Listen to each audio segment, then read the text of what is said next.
பிரியமானவர்களே, ஆண்டவராகிய இயேசு கிறிஸ்துவின் நாமத்தினாலே உங்கள் யாவரையும் அன்போடு கூட நான் வாழ்த்துகிறேன். ஆண்டவர் கிருபையாய் நமக்கு கொடுத்த இந்த புதிய நாளுக்காக முதலாவது நாம் ஆண்டவருக்கு நன்றி சொல்லுவோம்.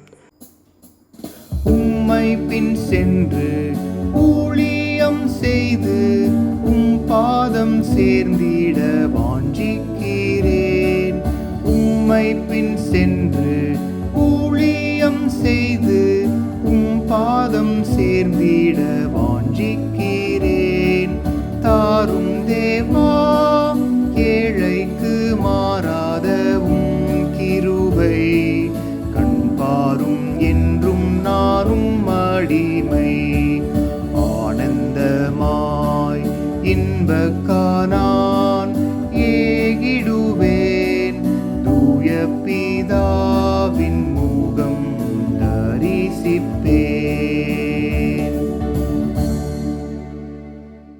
இந்த நாளுக்கு அந்த ஆண்டவர் கொடுக்கிற ஒரு வார்த்தை லூக்கா எழுதின சுவிசேஷம் 9ஆம் அதிகாரம் 23வது வசனம்.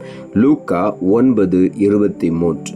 பின்பு அவர் எல்லாரையும் நோக்கி, ஒருவன் என் பின்னே வர விரும்பினால் அவன் தன்னைத்தான் வெறுத்து தன் சிலுவையை அனுதினமும் எடுத்துக்கொண்டு என்னை பின்பற்ற கடவன். இந்த காலை வேளையில் ஆண்டவருடைய வார்த்தை சொல்லுகிறது, ஒருவன் என் பின்னே வர விரும்பினார்.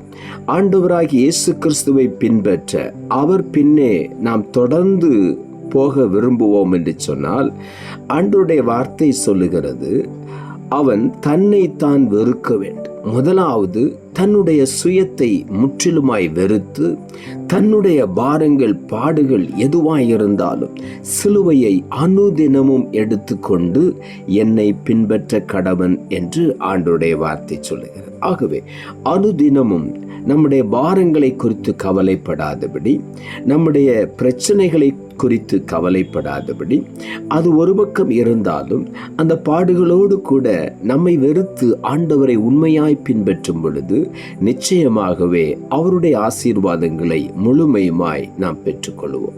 சங்கீதங்களின் புஸ்தகம் 119ஆம் அதிகாரம் 113ஆம் வசனம் இப்படியாய் சொல்லுகிறது, வீண் சிந்தனைகளை நான் வெறுத்து உமது வேதத்தில் பிரியப்படுகிறேன். நம்முடைய வாழ்க்கையில வீண் சிந்தனைகளுக்கு நாம் இடம் கொடுப்போம் என்று சொன்னால் வேதத்தை தியானிக்க முடியாது, ஆண்டவருடைய ஆசீர்வாதங்களை சுதந்திரித்துக் கொள்ள முடியாது. வீணான கவலைகளும் வீணான பாரங்களும் நம்மை சூழ்ந்து கொள்ளும்.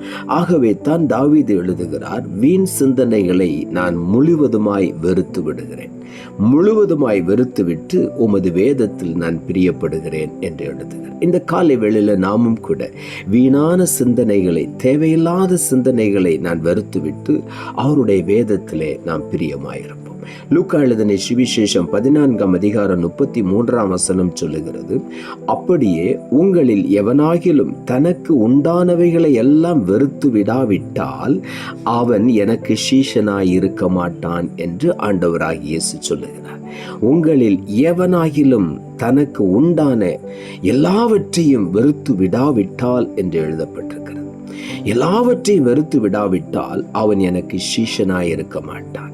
எல்லாவற்றையும் நாம் ஆண்டவருக்காக அற்பமும் குப்பையுமாய் வெறுத்து தள்ளிவிட்டு ஆண்டவரை உண்மையாய் பின்பற்றும் பொழுது, சிலுவை எடுத்துக்கொண்டு அவரை உண்மையாய் பின்பற்றும் பொழுது நாம் அவருடைய சீஷர்களாய் இருப்போம்.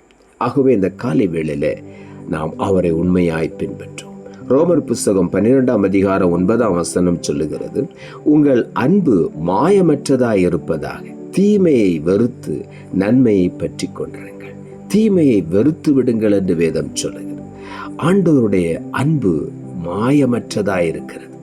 நாமும் நம்முடைய அன்பு மாயமற்றதாய் தீமையான காரியங்களை வெறுத்துவிட்டு ஆண்டவரை பற்றி கொண்டு அவர் மேல் அன்பு செலுத்தும் பொழுது, மாயமற்ற ஒரு அன்பை நாம் வெளிப்படுத்தும் பொழுது நிச்சயமாகவே ஆண்டவர் நம்மை ஆசீர்வதிப்பார். நாம் வெறுக்க வேண்டிய காரியங்கள், வீண் சிந்தனைகளை வெறுத்து விட வேண்டும். தனக்குண்டான எல்லாவற்றையும் வெறுத்து விட வேண்டும். நமக்கென்று உரிமை பாராட்டுகிற காரியங்களை வெறுத்து விட வேண்டும். தீமையாய் தோன்றுகிற எல்லாவற்றையும் வெறுத்து விட்டு நாம் நன்மையை பற்றி கொண்டிருப்போம். அப்பொழுது ஆண்டவர் நம்மை ஆசீர்வதிப்பார். எபிரேயர் புஸ்தகம் 11ஆம் அதிகாரம் 24ஆம் வசனம் சொல்லுகிறது, விசுவாசத்தினாலே மோசே தான் பெரியவனான போது பார்வோனுடைய குமாரத்தின் மகன் என்பதை வெறுத்து விட்டான். மோசே பார்வோனுடைய அரண்மனை தான் வளர்ந்தான். ஆனால் பார்வோனுடைய குமாரத்தின் மகன் என்பதை அவன் வெறுத்து விட்டான். அதே நேரத்தில் கிறிஸ்துவின் ஜனங்களோடு கூட, தேவ ஜனங்களோடு கூட துன்பத்தை அனுபவிப்பதை தெரிந்து கொண்டான் என்று வேதம் சொல்லுகிறது. ஆகவே அந்த அரண்மனையை விட்டு வெளியே வந்து விட்டான்.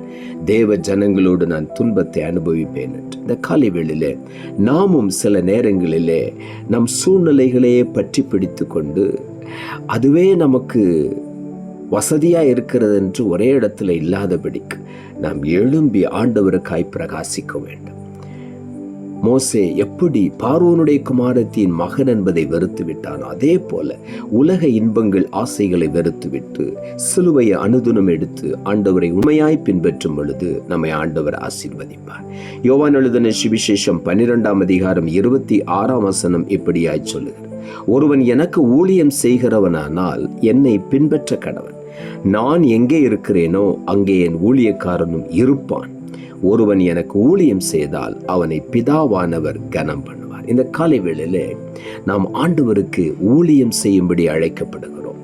ஒருவன் எனக்கு ஊழியம் செய்கிறவனானால் அவன் என்னை பின்பற்ற கடவன். ஆண்டவரை பின்பற்றும் பொழுது, அவருக்கு ஊழியம் செய்யும்படியான ஒரு தீர்மானத்தோடு அவரை பின்பற்றும் பொழுது, ஆண்டவர் எங்கே இருக்கிறாரோ அங்கே நாமும் இருப்போம். அவரோடு கூட எப்பொழுதும் இருப்போம். ஆண்டவர் சொல்லுகிறார், எனக்கு அவன் ஊழியம் செய்வானானால் அவனை பிதாவானவர் கனம் பண்ணுவார். ஆகவே இந்த காலை வேளையில ஆண்டவருக்கு ஊழியம் செய்கிறது ஒரு பெரிய பாக்கியம். அதை நாம் சிரமேற்கொண்டு உண்மையாய் செய்யும் பொழுது நிச்சயமாக ஆண்டவர் நம்மை உயர்த்தி மேன்மைப்படுத்தி ஆசீர்வதிப்பார். நாம் ஜெபிப்போம். அன்புள்ள ஆண்டவரே, கிருபையா நீர் கொடுத்த இந்த புதிய நாளுக்காய் மறுபடியும் உமக்கு நன்றி சொல்லுகிறோம். ஆண்டவர் கொடுத்த ஜீவனுள்ள வார்த்தைக்காக நன்றி. பின்பு அவர் எல்லாரையும் நோக்கி, ஒருவன் என் பின்னே வர விரும்பினால் அவன் தன்னைத்தான் வெறுத்து தன் சிலுவையை அனுதினமும் எடுத்துக்கொண்டு என்னை பின்பற்ற கடவன் என்ற வார்த்தையை கொடுத்து இந்த காலை வேளையில் வீணான சிந்தனைகளை நாங்கள் வெறுத்துவிட்டு உம்முடைய வேதத்தில் பிரியமாயிருக்க உதவி செய்யும். வீணான காரியங்கள் எல்லாவற்றையும் வெறுத்துவிட ஆண்டவரே, எங்களுக்கென்று நாங்கள் சுய எண்ணத்தோடு வைத்து கொண்டிருக்கிற சில சூழ்நிலைகளை வெறுத்துவிட்டு ஆண்டவருக்கு உண்மையான சீஷர்களாய் இருக்க நீர் எங்களுக்கு உதவி செய்யும். தீமையை வெறுத்துவிட்டு ஆண்டவரை மாத்திரம் பற்றி கொண்டு, நன்மையை பற்றி கொண்டு ஆண்டவரே எல்லா விதமான அனித்தியமான பாவ சந்தோஷங்களை உதறி தள்ளிவிட்டு உம்மை உண்மையாய் பின் சென்று உமக்கு ஊழியம் செய்ய நீர் எங்கள் ஒவ்வொருவருக்கும் உதவி செய்யும். தாழ்த்துகிறோம். இரட்சகர் இயேசுவின் நாமத்தில் ஜெபிக்கிறோம் நல்ல பிதாவே, ஆமென்.